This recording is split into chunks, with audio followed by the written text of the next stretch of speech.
Yun good morning meron naman tayong isang parcel yan. Tara i-unbox na natin. Tingnan natin yung pangalan. Okay, clear.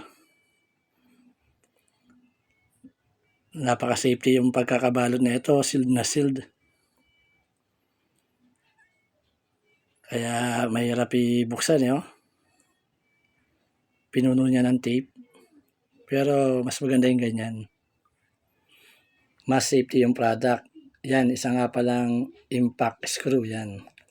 Yun ganda Bala ko kasing palitan ng lining, clutch lining, yung ating TMX 155. Kaso kailangan natin ng mga tools na tulad ng ganyan. Kaya napa-order ako. Mas maganda kasi yung bago natin gawin yung isang bagay, kompleto tayo sa gamit kaysa yung mapepending, di ba? Yan, tingnan natin kung goods talaga. May 4 na screw pa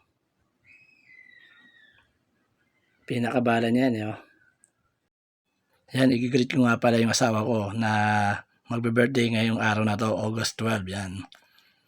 Happy birthday sa iyo, ni. Ayan. Tsaka yung mga pinsan ko dyan sa may Caloocan, yan. Si Ate Marilo, Ate Marilyn, tsaka si Richard, yan. Mga Kalingasyan family. Tsaka yung pamangkin ko nga palang si Rosemar, Yap, yan. Shoutout sa inyo. Maganda kasi tayo nag-invest ng tools yan kasi malay mo balang araw maging mekaniko tayo, di ba? Check muna natin yung product kung talagang maganda at goods na goods.